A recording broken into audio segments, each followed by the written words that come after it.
Coming up today on David versus Goliath, the All-Stars Part 2, where you get the hits and nothing but the hits. If you want to create a successful business, you're trying to serve customers. I don't want to die next to someone like you. Well, why should I brush my teeth? It's just going to get dirty again. No, that's not going to fly. Don't become bitter, become better. When you do it makes a big difference. How you do it makes a big difference. And your support network makes a big difference. Nobody's an average human. We all have something. Welcome to today's episode of David versus Goliath, a podcast dedicated to helping small businesses leverage technology to not only help them compete against their large competitors, but win. Your host is currently the CEO of Anthem Software, a three-time Inc. 500 recipient, and a serial entrepreneur with a passion to help small businesses everywhere find, serve, and keep more customers profitably. Please join me in welcoming your host, Adam DeGrade. Hey everyone, it's Adam DeGrade. I am so excited for this week. This is Quarter 2, the All-Stars, Part 2, where you get the hits and nothing but the hits on David versus Goliath podcast. Today's episode is brought to you by Anthem Software, where you can find, serve, and keep more customers profitably in their all-in-one solution of CRM software, marketing services, and a training lab that helps you grow your business with great tips and tricks. Don't forget that it's built specifically for small business. Every business has a song. Let their software and marketing system sing yours. Visit anthemsoftware.com for a 120-second tour. Also, don't forget davidvsgoliathpodcast.com. There you can subscribe to receive newsletters about the podcast, as well as apply to be on the podcast. And many of the guests that you hear over the last few weeks and even into the future have done exactly that. They've gone to the website, they filled out the application, they get vetted by my team, and then voila, bingo, they end up on the show, and it's been awesome having them on there. So don't forget, my book is available on Amazon and Barnes & Noble. It's a children's book, and it's written to teach kids about bravery, gratitude, and attentiveness. Check it out. I think you'll find it to be fun. And last week, it was a musical extravaganza, and this week is going to be no different. I am so excited because we are right around the corner from having my rock project released and available for people to stream and listen to and buy if they want to, or just add it to their playlist and enjoy it in a couple of weeks. The project I decided to name is called the Adam Project, which stands for Artists Developing Awesome Music. And so it's Adam Project, and that's what it stands for, and it's going to be called Apex Rising. When my wife gave me the idea that she said, hey, you should be making these musical albums. It's been years, you've never done solo projects. I said, I want to do a rock project, but I don't have a lot of angst. I'm not a teenager anymore. I love rock and roll music. I don't really have anything serious that I want to say in my music. And I'm like, well, what if I made an album based on my favorite thing I like to do in my personal life, which is a game called Apex Legends. There's a game by EA that's called Apex Legends, has about 200 million players. It's a battle royale. And yes, I might be the oldest person playing it, but I absolutely love it. So therefore, I decided to create a 7-song EP inspired by the game and the characters in it. And I picked 7 characters that I enjoy playing, and I wrote songs about them. Last week, in last week's episode, I previewed Pathfinder, and I previewed a song called Light Up the Sky, which is about Gibraltar. This week, I'm going to share with you 2 other tracks. This one you're about to hear right now is a song about my character that I main in the game. Now, when I say I main the game, that means I play this character more than anyone else. It's a character called Mirage. It'll make sense to many of my watchers and listeners. Mirage he really likes himself. He's not the brightest cat in the world, but he's funny. And at the end of the day, it's all about him. And he can go invisible, create duplicates of himself. You think he's there, he's not there. It's wild. It helps an old guy like me stay ahead when I'm fighting these young guys online, because I can bamboozle them. And I'm convinced that this is the first song ever recorded with the word bamboozled in it. It'll be out in a couple of weeks. Here is a song entitled Me, Myself, and I, inspired Mirage. Enjoy.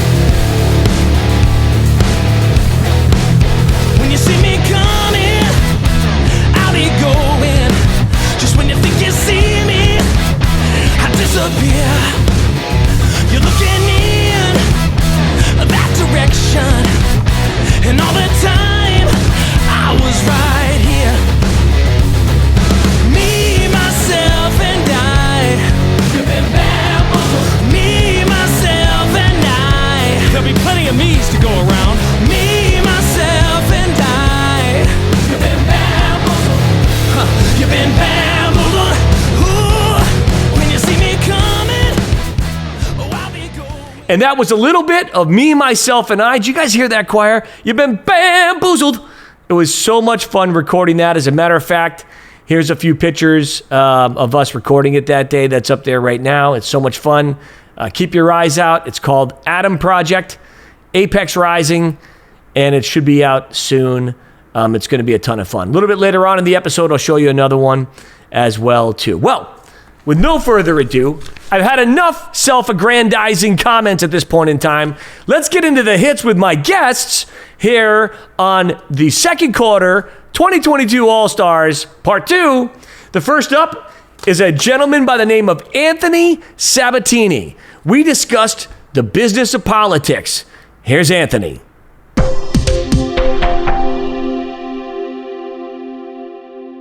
I mean, campaigns are like micro businesses in general. I mean, you have to motivate people. You have to have a plan and goals. You have to leverage technology. You have to have process in which you and the people and the team are leveraging that technology. And then you have to have courage to actually decide you're going to run and build a team around you. You know, in your experience, you and I were talking about this. How does that feel to you? Does that strike you as something to be an accurate statement? Or do you think I'm overstating the fact that it's a micro business? Well, I think a lot of successful business people, I'm going to try to draw the analogy between politics and business people. When you want to create a successful business, you're trying to serve customers. You're trying to serve consumers. You're trying to provide something that you think makes people's lives better than what it was. And politics is somewhere in the sense of you're trying to commit public service. You're trying to do something to improve the lives of others. And so, what brought me into politics was the fact that I thought I could help people. I love this country. I wanted to serve this country. I have a set of principles that, are very popular where I run and I think do improve the lives of the people that I serve. And, running a campaign and being involved in politics is a lot like running a business in the sense of you're constantly trying to serve people. If their taste change, if they're interested in something, if they're trying to get something to happen, you need to be listening and reacting to that. And that's one of the reasons why I find politics so interesting is as new problems emerge in society, people from across the political spectrum need to find ways to react to these issues and come up with new solutions. And so that's what's kept me in it. I've been in 6 years. I did 2 years as a city commissioner, 4 years in the state house. I've just been lucky enough to see constantly open seats and new opportunities to serve. And now there's an open congressional race here in Central Florida, and so I'm running for that. But for me, it's just about public service and stepping in to fill that need when there's an opening.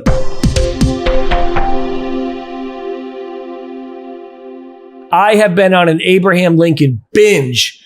I read a pictorial historical book. As a matter of fact, I'll show a few pictures of the book I was reading. It's pretty cool. This is it right now. You're seeing it.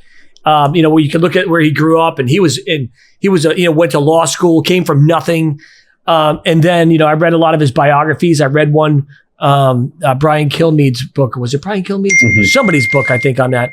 And it was just I've always been fascinated with Lincoln and his story. And I just think that anything great, anybody who does anything great, anybody who's truly loved is equally hated. Everything, any great musical artist you could think of, you could find just as many people who don't like them as those who do love them, right? You could find, like, for example, I'll name a band, Nickelback. Half of you are saying, I love Nickelback. Half of you are saying, that's the worst rock band in the world. Michael Jackson. All these names of these famous things over the years and these famous people, whether it's Reagan or JFK or Clinton or Obama, they have visceral reaction on typically on both sides. And that's what makes something very, very unique and memorable.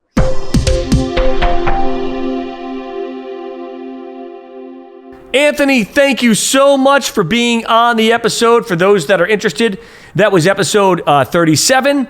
And Anthony is a great guy. We wish him the best, and hopefully he wins and takes his ideas to Washington, D.C. with him. Well, following that interview with Anthony Sabatini was a powerful woman that I've worked with. I had the pleasure to work alongside for many years. Her name is Kelly Donahue. She is the founder, President, CEO of Agency Performance Partners, one of the sharpest people, one of the best trainers I've ever worked with in my life. Here's Kelly Donahue. Enjoy.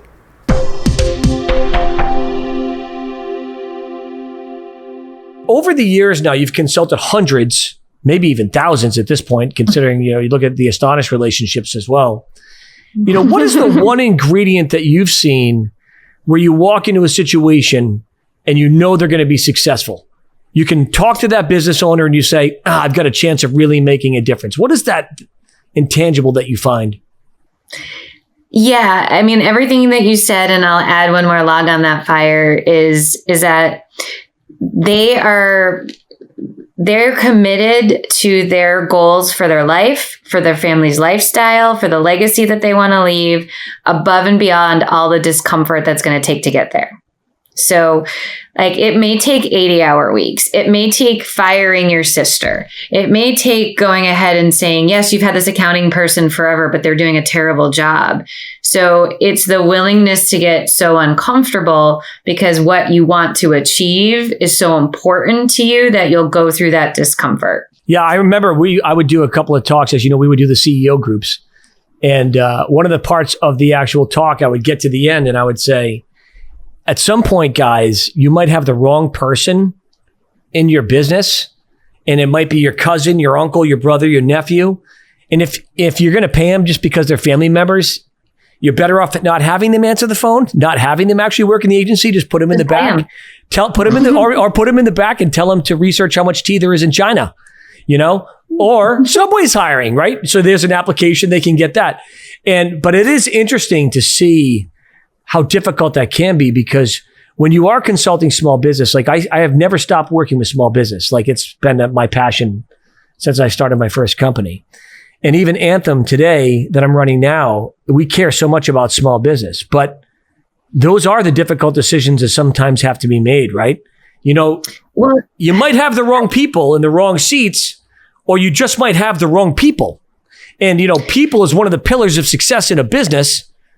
What advice do you give them? How do you practically help somebody that has decided they have somebody in there that they love, but they really don't belong there? How do you coach them through that? Well, I'll tell you, it's been the biggest heartbreaks in me owning my own business. People that you could afford to have on when we first started, right? Because when you can't afford 7-figure, 6-figure salaries. You can't, you got to bootstrap. So you can afford the entry-level talent, and they're very loyal. They're very good people. Doesn't mean I don't want to have a drink with them. But as the business grows, you outgrow them. Yeah. Right. And it is really hard because you feel, hey, I'm loyal to them. They got me to where I am. But I also know I've given them every other chance to get trained, to take the next ring, to develop, to go that next mile. And not everybody wants that. And the heartbreaking thing is that this is business. This isn't friendship. This isn't anything else. And sometimes you have to part ways with people that have been great to you, but they're no longer the right fit for the role. And I coach a lot of agency owners to say, think of yourself like a CEO, not an insurance agent or a small business owner, that your job is to be the steward of the resources of that business. You need to hold yourself accountable. And if you have resources that are not maximized, that are overpaid, that are not supporting everybody else, you're going to lose the rest of them. So yeah, totally. It's a hard thing to fire somebody who's been with you from the start, but they're just not cutting it. And I second that with, you need to know the metrics of your business because the numbers don't have feelings. Yeah. So what are some of the metrics that you actually try to uncover with an agency or any small business? Yeah. I mean, I think the first thing is every job description has to have KPIs, right? How are you measuring this person? Doesn't matter if you're the receptionist, you got to pick up in 2 rings, right? That's a KPI. You can't let phones go to voice, whatever it is, there's metrics for everything. It helps with clarity on the employee's end to know what's expected of them. And it helps you identify, are they doing a good job? Because I think another challenge you have in small businesses, and I think you'll identify with this is, you're running around and there's fires burning every single day, right? I'm sure in all of our emails right now, Adam, you and me, there's fires burning right there, right? I've had 46,000 unread ones. Yeah, perfect. So you're in a different stratosphere of where the fires are, and exactly. The hardest part is that there's fires burning on every day, but there's good things that happen every day. And as, again, the leader of the organization, you're a firefighter. You got to put out fires. You got to be a fire preventer. But you also have to celebrate those wins because people need to feel winning. And when you have a culture that's winning, they want to win more. It's like an addiction. When you have a culture where it's kind of like, this is broken, this is broken, this is broken, this is broken. That's right. Yeah, it is broken. We're growing. We're going to break everything. We're going to break windows and glass and people and dishes. Everything's going to break in the next 5 years if you're growing.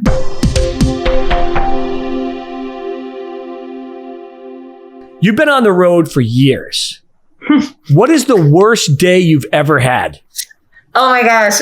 I don't even, you're going to think less of me, but I'm just going to say it because I think you'll understand. So I get kind of crispy towards like December. Like it's the holidays. It's like, yeah, you're fried. You're fried. I'm fried. Like, and it's like the break is coming, but I'm fried. So, you know, again, I was in one of my drinking phases at that point in time. So I was in the Sky Lounge and the flight keeps getting delayed. So, you know, every like delay, it's like, well, let's have another drink. Let's have another drink. So I'm not saying I was in my top like form. I was clearly halfway into puddle form.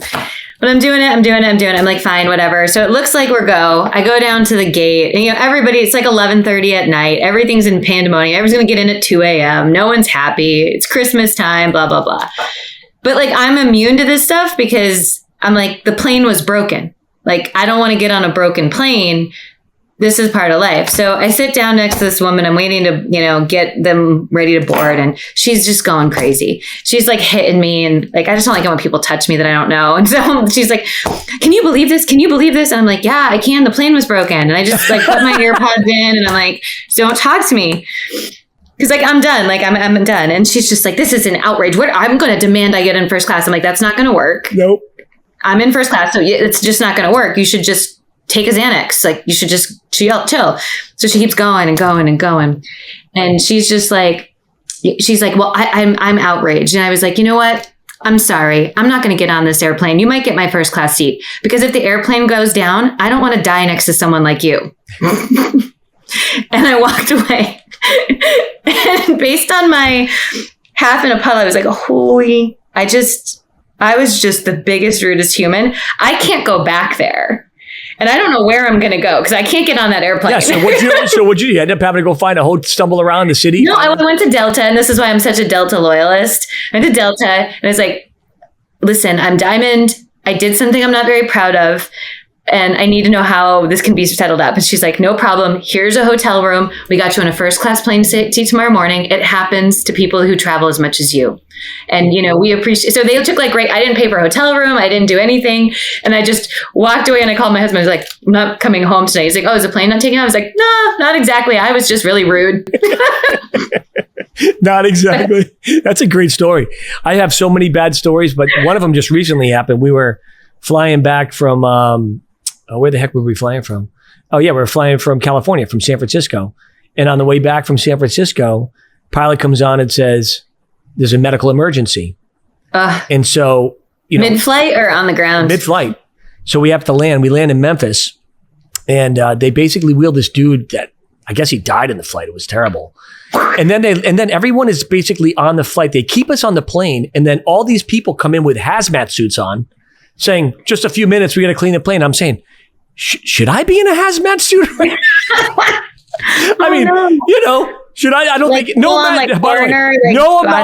amount of Dr. Fauci masks are going to work in that scenario.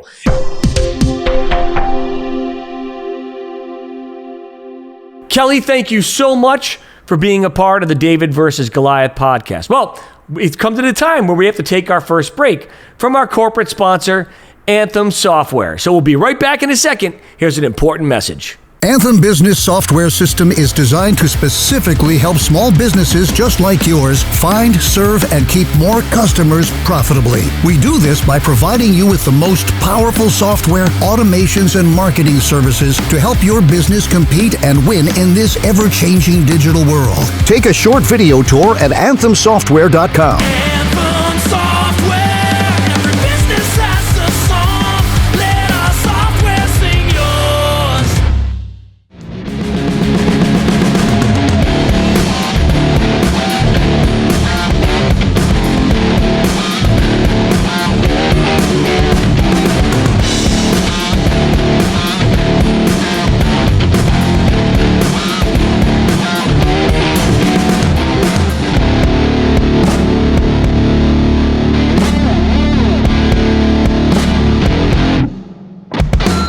And we're back with the David versus Goliath second quarter All-Stars. My gosh, this is going to be crazy as I go throughout the year. Second quarter 2022 All-Stars. Nothing but the hits here. Part 2 on the David versus Goliath podcast. Now, I also promised some calmer music. As you guys may have known, those who watch the podcast regularly, I came out with a solo project as well that was the exact opposite of the project I showed you in the beginning of this podcast, and it's a project called The Calm. It's designed to just help you take it down a notch. And so here's a little bit of the track called Just Another Day. You can find this on Apple, Spotify, wherever you stream music. Here's Just Another Day, Adam Degrade, The Calm.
And that was peaceful, no doubt about it. I wrote that song because it kind of felt like my days. And if you listen to the whole thing, it'll make sense. It's got mystery, it's got brightness, it's got sad parts, it's got surprises. That's kind of why I called it Just Another Day. Well, we had a surprise guest on episode 39. She didn't give me her last name, but I know it now. It's Paul. It was Heather the hygienist from Simply Silver Mouthwash. She was a hoot, a blast. Here she is.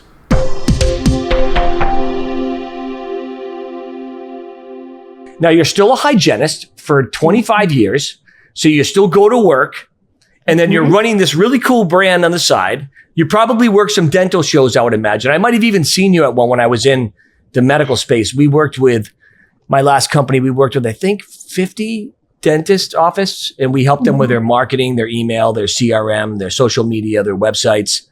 And I sold that company, so I'm not allowed to work with dentist office right now. But I did see similar things and similar products when I was at those events. For the watchers and listeners, how difficult is it right now for you to balance the two? And where are you exactly at in that tweener development as an entrepreneur? Yeah, that's a great question. So I feel like I'm kind of on the verge of some really, really big things happening, but also, you know, the challenge being an entrepreneur and specifically in the oral care business is when you're trying to get into larger stores like your Whole Foods or Sprouts, you know, they only do a category review once a year. So you get one time a year to apply. One shot. One shot. And then if you don't get in, you wait till the next year. So I'm at that point where I'm really tired of just waiting on these big companies. I'm taking it into my own hands. And that's why, you know, I'm really glad that you have appreciated my branding because that's what I'm trying to do. Yeah, you're doing a good job. I would tell you, believe me, I'd be the first one to tell you, like, if I didn't think you were going in the right direction.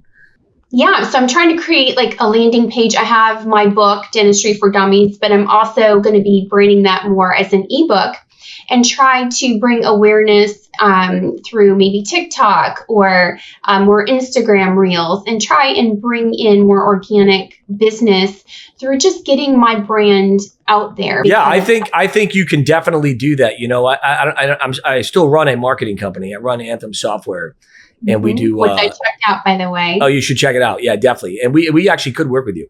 But that's not the point. The point is, when I looked at your brand and I looked at the photos, your photographer did a great job capturing the spirit of what you're trying to do.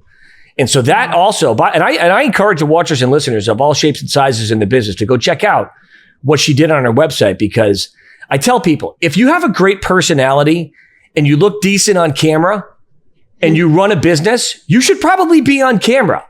But if you don't really like people and you don't have a great personality and your spouse has told you you're not the best looking thing in the world, maybe you get a spokesperson. But what I loved about your business is it's your passion.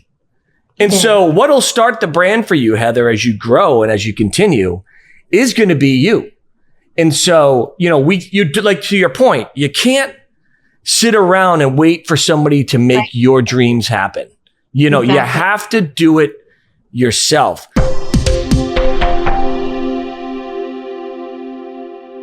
I find this fascinating. I find humanity in general fascinating because you would assume that a hygienist that is concerned about cleanliness and the health of the mouth would be concerned about cleanliness everywhere. So one of the questions we have on this little sheet here for people when they come on is, do you collect anything? And you said, honestly, as I think about this one, I must be totally boring. Other than my house collecting dust because I hate the dust, I would say no. And I say to myself, this is fascinating. Humans in general are fascinating. So cleanliness to you, anti-dusting of the teeth, is critical, but dust around the house, not a big deal. So how would you describe that to people? I am a clean freak, really. I just don't like dusting. I just hate it. But I do. Why do you hate dusting? Is it like a little tick or something that, because dusting to me is kind of like, you're just moving things around and. To me, it's kind of pointless because it's just going to settle right back. So it's kind of like, why am I wasting my time? Well, why should I brush my teeth? It's just going to get dirty again. No, that's not going to fly.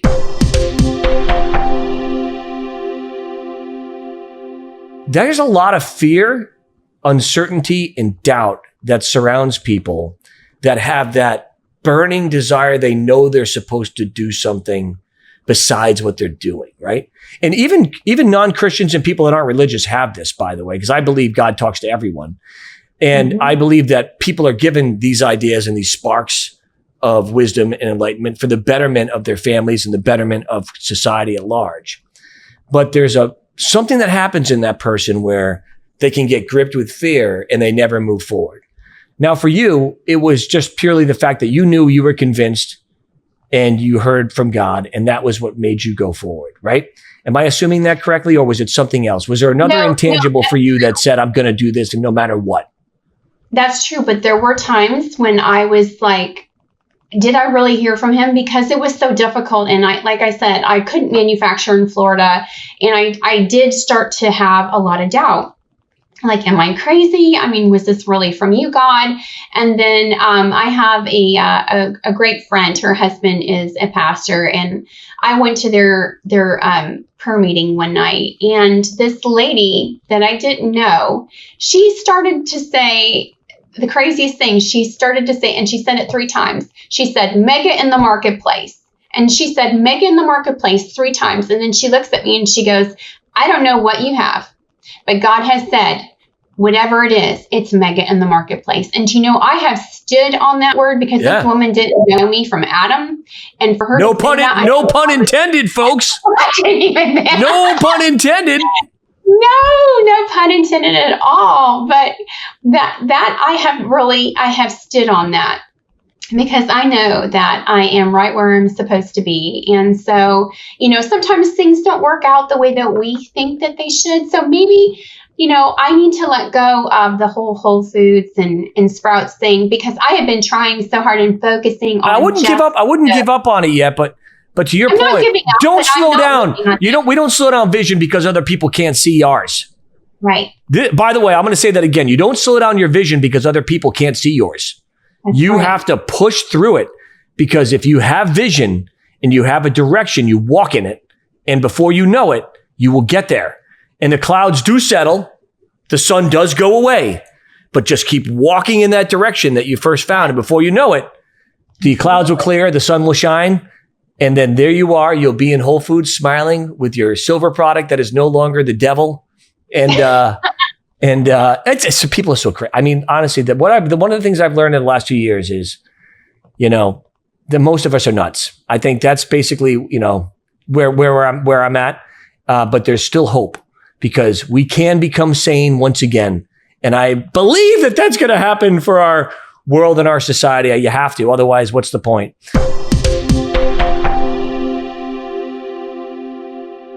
Heather, it was awesome having you on the David versus Goliath podcast. We can't wait to have you back on.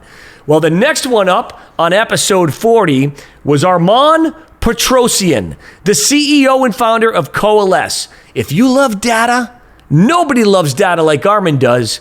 Here's part of the interview. Coalesce is what we call the only data transformation tool built for scale. There's a big reason why we classify ourselves as that, largely in part to some of the design decisions and architectural decisions we made for a product in their beginning stages that's unique to us. But ultimately, where we're focused and the problem we're solving is all about taking data in its raw format and transforming it to the point where it's actually consumable to have insights be driven out of the data, which is probably the largest bottleneck right now in analytics today, are companies trying to be data driven. You've seen automation impact pretty much every sector of analytics. However, there's this incredibly manual, time consuming, expensive portion of where it comes to being data driven, which is largely transforming that data, taking it from that raw format, being able to prepare it in a way that's then consumable. Yeah, that definitely is a challenge. I mean, over the years, softwares that we've even used for our business and softwares that I've even built for our business, there's so much data, but in some cases, the end user can't access it or the business owner doesn't know what to do with it. And so what you're saying is that you built software to help take raw data. If I'm reading this correctly, when I went and visited your website, you're taking raw data in and then you're giving programmers the tools they need to sift through the data quickly and effectively to program end user reports that mean something versus just having this raw data sit there and not be usable. Yeah, pretty much exactly. Now, you've seen the market evolve dramatically with the emergence of the cloud platforms like Snowflake, and they gave access to users that was never possible before at a cost that is much lower than what traditional multi-parallel processing type platforms costed on premise.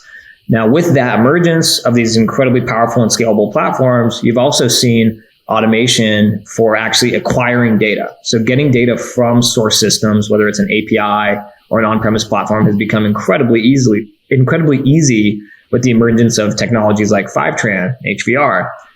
Where that leaves users is this next point where you've got all the data landed in the platform in its raw format. Now, how do we take it from that point with a dozen different data sources and blend it together and transform it in a way that's then consumable by your dashboarding tools or your data science tools? That component, that singular component of taking the data after it's been landed to the point where it's consumable and it's properly documented, has lineage, is the hardest part, the most time-consuming part in analytics today. And that's what we ventured out to solve.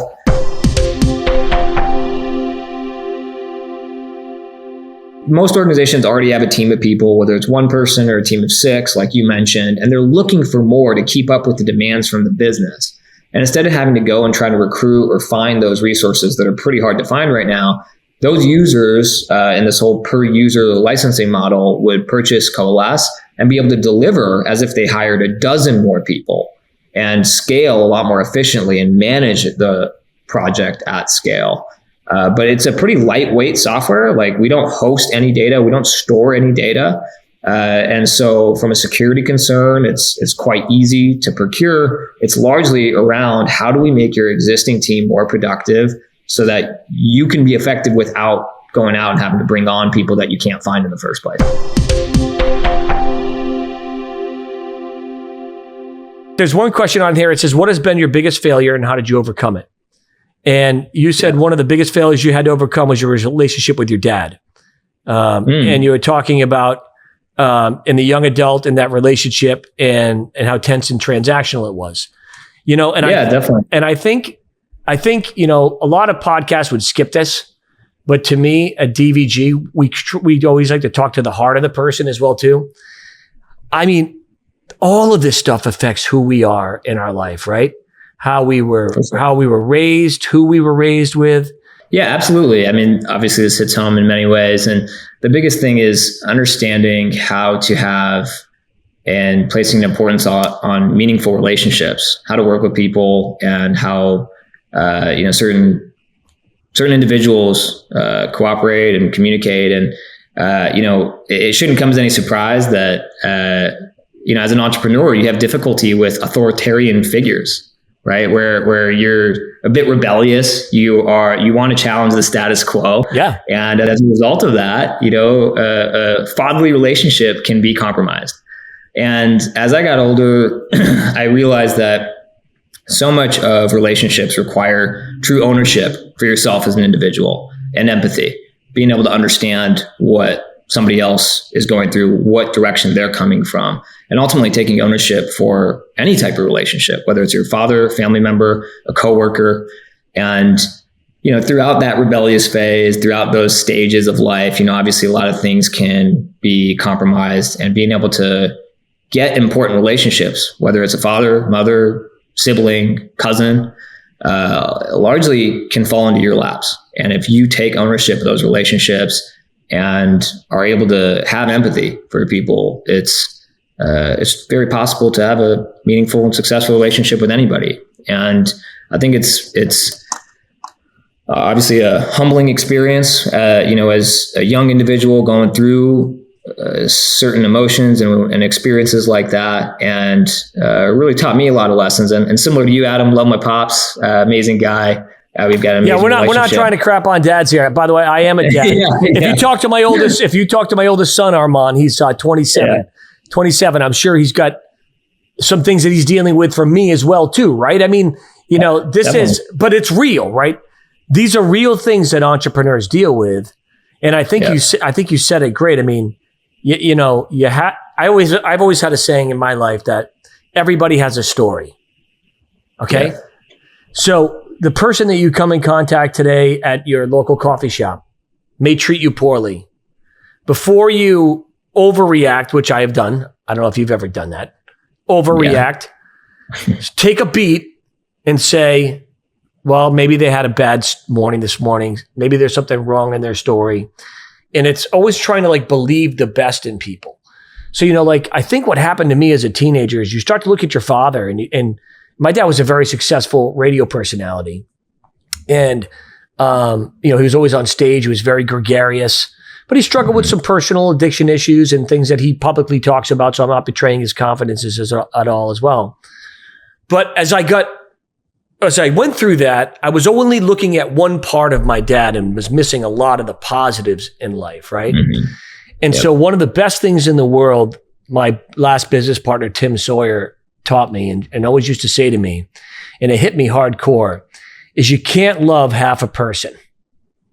So you can't just love them when they're doing the things you like. Love is not necessarily being a punching bag. But you have to know, I love this person. I'm going to believe the best in this person. And what is the positive I can try to find? Now, so there's some people, man, Armand, you know this and I know this. It's hard to find anything in there that's positive, right? And in some cases, you got to, wipe the dust off your sandals and move on. There's no doubt about that. But if there is an element where the people you're working with that are difficult or yourself is difficult, but you're at least open to having that discussion, there can be healing and there can be positive things that we glean. I've learned so much from my father. My dad is a radio Hall of Famer in New England. And Look what I'm doing right now. I didn't just wake up one day. This is a gift that I've seen him do his whole life, right? So I'm grateful for that. But the things, I think what I want to admonish my viewers and my watchers and my listeners to think about is everyone deals with personal pain, and it absolutely will affect you in your business life and your personal life.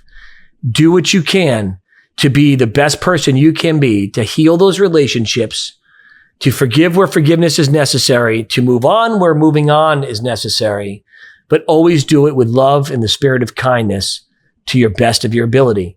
And if you do that, and by the way, because Armand, you're going to learn this, by the way, as you start to go in business and you become really successful, which I have no doubt in my mind you will, people that you think are your friends aren't, and people that you didn't think were your friends are. And you find these things out as time goes on. However, don't become bitter, become better.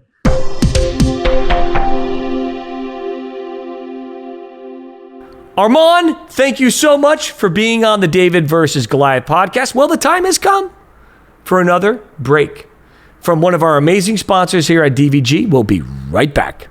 Northeast Capital has an exciting new program we offer to equipment and software dealers. It provides you the appearance of a private label captive financing program. We call it Our Financial Services. Using Our Financial Services, you can offer your customers your own financing program, including industry-specific payment calculators and unique payment options. Northeast Capital administers a private label program tailored to you and your customers' needs. Learn how we can help you reduce receivables and qualify for your own private label finance program.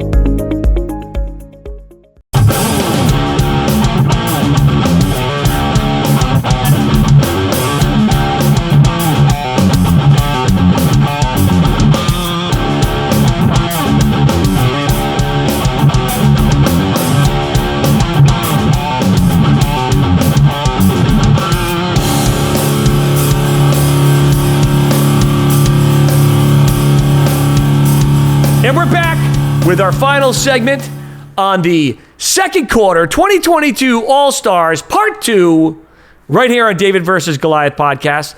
And as I promised you earlier on, there would be another track that I would show you from the Atom Project, Apex Rising. This track is inspired by a character called Caustic. I'll explain this track a little bit because the lyrics are a little bit morbid. And truth be told, Caustic is a little bit of a morbid character. His name is Dr. Knox. He finds out he has cancer. He decides he's going to go in a laboratory and create gas traps that really suffocate people to death during this game. I know it sounds crazy, but it'll all make sense if you take a look at the Caustic character of Apex Legends Online. Here's a track sung by Chris Jackson. I perform guitars on it. My brother also performs lead guitar on it. I perform bass. My buddy Tyler Anderson performs the B3 Hammond. And this is a song called Breathe It In. Here's the beginning of it. Enjoy.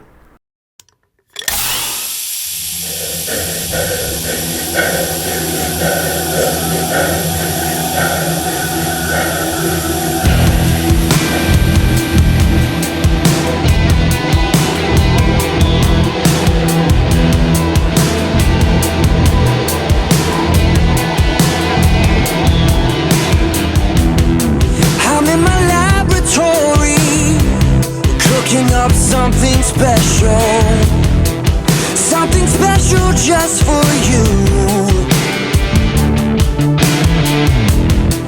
When I learned of my weakness, my fatal illness, I wanted the same for you. Death is not mercurial, but it's waiting for us all. All we need to do is breathe in, breathe in. The cancer's killing me, and now I'm killing you. Breathe in, breathe in. The cancer's killing me.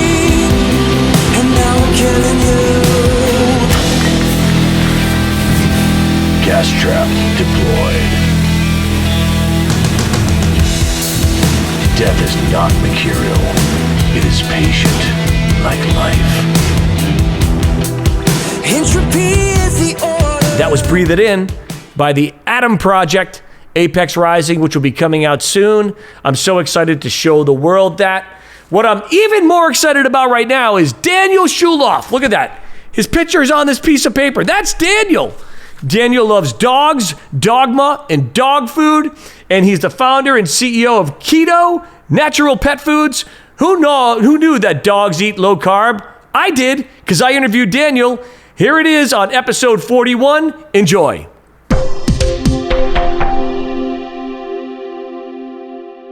I was raised with dogs. My mother bred dogs when I was a kid, and I've always liked dogs, but I got my very first, my own dog around that same period of time as well. And he was a Rottweiler. He's since passed on, but he was like this big, intense Rottweiler. And in order to make him a polite member of society, he had to get like some daily bout of exhaustive exercise. And, two things basically happened as I was struggling to make sure he could get enough exercise to not kill anybody while also working, 14 hours a day at this law firm. One is I found a toy that worked super well for dogs like him that I realized wasn't being marketed very well, and that I could do it better. And I decided to basically see if I could set up a micro business in the 4-hour work week style that was basically grounded around a similar but better version of that product. And what it was is something that allowed the dog to exercise really effectively without people being involved. It's like these huge, hard plastic spheres, bigger than a basketball. And for a dog like him, and for other dogs that just have this neurosis where they just have to kill and dominate things, it's he could play with it by himself to exhaustion. You put it down outside and they try to wrestle with it with their paws. They can't break it. They can't get their jaws around it. And so it's like they're wrestling with another dog at the dog park by themselves. You could just check email or drink your coffee or whatever while it's going on. And then in the course of doing that as well, basically I came to understand how significant a problem the problem of obesity is among pets in the Western world. Obesity and exercise are kind of just overlapping phenomena to some degree. And so as I was reading the literature regarding exercise and trying to understand how to exercise my dog better, I came upon facts about obesity, and it just kind of blew me away. Basically, there's two facts. Whenever I talk about this, I highlight these two same facts. Number one is more than half the dogs and cats in the country right now are overweight or obese. So if you pick the next one you see at random, you're more likely to find an overweight one than not. And then the second fact is that condition, being overweight at all, moderately overweight, not colossally obese, just overweight, is worse for a dog than an entire lifetime of smoking is for a human being. It'll shorten their lifespan by something like 20%. On average. It's a colossal problem happening to the majority of dogs in the country. And you would think it would be the easiest thing in the world for dog owners to prevent. If you buy the conventional wisdom that calories in and calories out and balancing them is the fundamental way to manage body composition, it should be the easiest thing in the world, right? You decide exactly how much food your dog is going to get. Even if you're not somebody that can exercise your dog a ton, you can just scale back the amount of food that you're feeding each day. It shouldn't be a problem. And yet all these dogs are. And so that kind of fascinated me. And so I was getting this 4-hour work week micro business dog toy company off the ground, and also understanding those issues better. And basically by the time, so I got the thing off the ground and was able to quit my job as a lawyer and work on that, full time is not the right way to say it because it was a micro business type thing. But it's it ran itself so well that I needed another professional project while this thing was just kind of spitting out passive income. And I started working on what would become a serious, big, huge book about the problem of obesity. I just kind of started going down the rabbit hole and literally spent the next 4 years working on this thing that would ultimately become this huge 400-page book that took me all over the country and exposes what I think is a huge, huge problem in how the veterinary community thinks about the problem of obesity. And by that point, I was fully committed to doggy professional work. And other stuff came from that.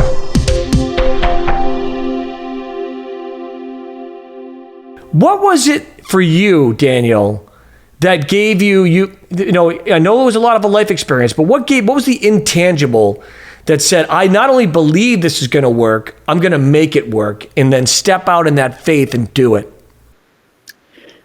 So the two things that spring to mind are, the first was I tell this to other folks who are looking to make this kind of leap, similar leap to what I made, from something that's very consistent and bankable as a job to something that's riskier, because it starts with zero. I say this a lot because it was a big, meaningful thing for me, is getting psychologically, like authentically comfortable going to zero was a big mental step for me. So being like, okay, if this fails, if I set out to do this and it does not work, what is my life really going to look like? Let me really try to imagine that and make sure that I can live with that. Yeah. If it happens, it's not the desired outcome, but if it happens, can I deal with what that's going to look like? And in my case, what that would look like is probably taken 2 years of steps back in my career as an attorney, right? Like that's, like anything else, big organization, seniority matters. You move up through the ranks over time. Probably going to spend 2 years on this project, and I'm going to have to re-enter the job pool a couple of years back. I do have a graduate degree from a leading institution and a good resume. So I will be able to get a job as a lawyer, maybe not at the same, ultra high profile international firm as I was at before, but probably, honestly, like it was sort of like that. And I'll probably have some degree of credit card debt, and I'll have less savings. It's like I'm going to be starting over somewhat financially, but I wasn't, I was in my late 20s and I came out of graduate school. You have to go to law schools. Like I didn't start working when I was 18 or something like that. And so it wasn't a great deal of that. And so getting comfortable with that, like, okay, what is that going to look like? What is that going to feel like? I was single at that point. I wasn't married. I didn't have any kids. I didn't have other people that were relying on me for my income. And so getting there was like the mental hurdle that I needed to overcome. Yeah. Yours is purely, it sounds to me like yours was purely rational, but it was rational. I mean, it was rational to the point though, where you were able to allow yourself to feel what it would have been like had you have been in that area. That's what I meant by that. It wasn't purely rational in the sense that you had no heart feelings towards it. You rationally thought through the worst case scenario, put yourself on the couch as if it just happened and let yourself feel it. And you said, you said, can I live with it? And the answer was yes. Now, what it's not that bad. Not that bad. And I tell people, if you're a talented person in general, and if you're watching and listening to the David vs. Goliath podcast right now, and you have a desire and you have an idea and you have something that you haven't done, right? I mean, don't not move forward with that idea in some way. You got to do it. There is a step of faith there. But to Daniel's point, when you do it makes a big difference. How you do it makes a big difference. And your support network makes a big difference. So in Daniel's case, he didn't have a lot of people to worry about because it was himself. And so that he had to get to the point where he was on the couch and he was comfortable with the fact that if this thing blows up in my face, I can live with it. Now, you might be married. You might have kids. You might have other people that are counting on you, a sick relative, a sick mother or whatever, and that could be holding you back as well too. In that case, you have to go through a different process mentally, but the same process is absolutely something you should do. I love the fact that Daniel went through the intellectual process of what's the worst case scenario. And in most cases, when you get there, it's not unlivable and it's not undoable. So therefore, what are we waiting for? Yeah. At some point, let's jump out and let's do it.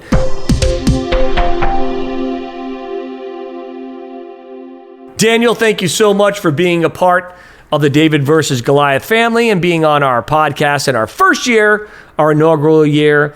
Well, we're so excited. I brought on Brandi Whalen on episode 42. She's the founder of a company called Kitcaster that helps great companies get on great podcasts, which is why I've interviewed several of those companies that she's presented to me because they were perfect for the show. And I said, why not interview the woman who loves podcasts, breathes podcasts, and helps other businesses get on podcasts? Brandi Whalen, here it is. Enjoy.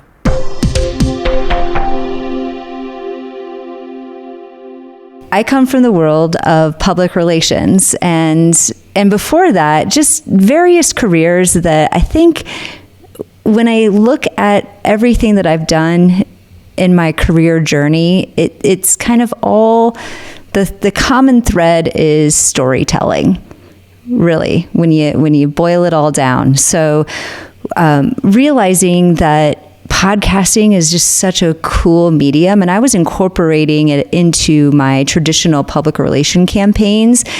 And every time that I would have a client go on a podcast, they would just be glowing afterwards. I think that the ability to really dive into their story, their why, and connect on a different level that just didn't feel corporate canned, when they were like being interviewed by industry publications or, doing an industry focused article. It felt so prepped and canned, and podcasts allowed them to kind of let their hair down a bit. There's so many different mediums out there, and, some people are stronger writers. Some people just have different strengths. Some people are really good at putting together a creative blog post versus a more technical white paper. But those who are good at speaking tend to gravitate towards this medium. I would say it's very rare that we have to almost talk someone out of going on podcasts most of the time. I've had to do it. I've had to do it over the years. I used to work with 1,800 car dealers, and I'd have a car dealer that would say, I need to be on my own TV and radio commercials. I'm like, dude, if you put yourself on TV and radio, like, you think you're having a hard time selling cars now? Like, just wait till you do that. So anyway, I digest. Go ahead. Keep going. Yeah, I mean, we've been in business for over 3 years now. We've worked with close to 300 clients. And, I would say I can count on one hand clients that we're like, or potential clients that were like, you know what, this maybe not be the best fit for us. But, it's really cool because when you get somebody talking about what drives them, what makes them swing both of those legs off their bed in the morning, they can get real fired up. And I truly believe that everyone has a story. I think that some people are natural born storytellers, but I think you can absolutely pull and find a story out of everyone. And so that's really what we're working to do. So if we're working with a client that may not be the most natural storyteller and maybe has a hard time, like, I don't know, what is my why? We work with them to find it. And it takes a bit sometimes. I have found, and I don't know if you found this in podcasting, but sometimes it takes about 20 to 30 minutes to like break somebody down. And I don't mean that in a bad sense. I've had people cry on this podcast. Yeah. That's going to be my goal today. My goal today is going to be to get you to cry. No, I'm just kidding. That won't be hard. I'm pretty easy. I don't mind crying. Of a puppy dog. Like, there you go. My producer's actually showing people the picture of the cutest puppy dog. Now a picture of the cutest baby. All right, there we go. Oh yeah. Yeah, that would do it for sure. So I really do. I mean, I feel very passionately about finding folks' stories. And I think it's really empowering, especially if you feel like, we've had a lot of clients that are like, I don't know, I'm just like an average human. I'm like, no, you're not. You're not an average human. Nobody's an average human. We all have something. We just have to find it.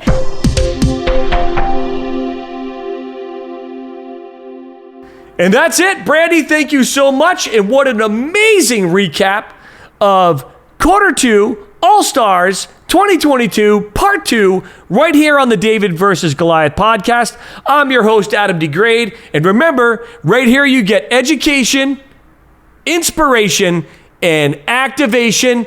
We'll see you next week. Have a fantastic day.